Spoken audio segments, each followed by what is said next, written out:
के उजाला मोर दिन बन जाते रे।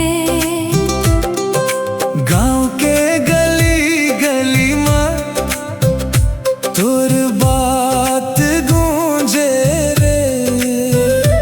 मोर हर एक धड़कन मां अब तोर नाम सूझे रे। मोर मन के साथी तोर संग रही वो मैं। माया के डोरी ले जन्म जन्म बंधी वो मैं। मोर मन के साथी तोर संग रही वो मैं। माया के डोरी ले जन्म जन्म बंधी वो मैं।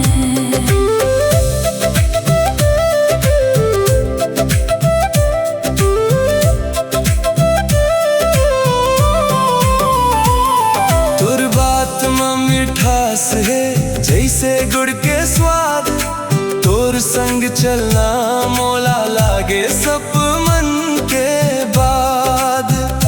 चांदनी रात मां मोर दिल तोर लई खोजे।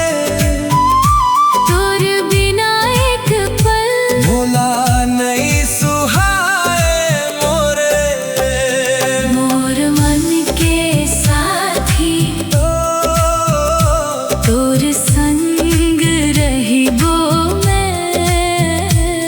माया के डोरी ले जन्म जन्म बंधी वो मैं।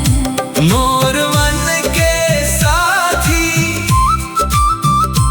तोर संग रही वो मैं।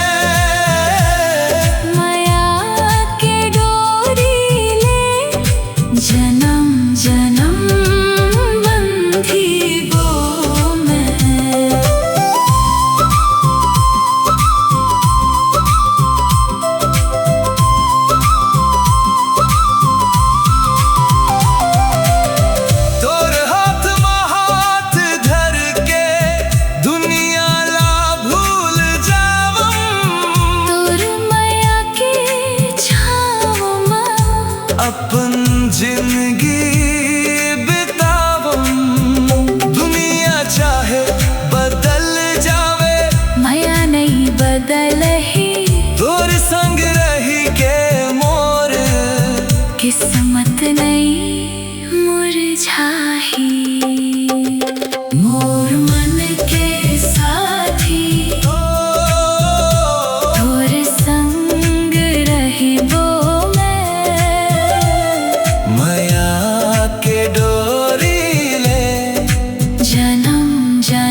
गूंजे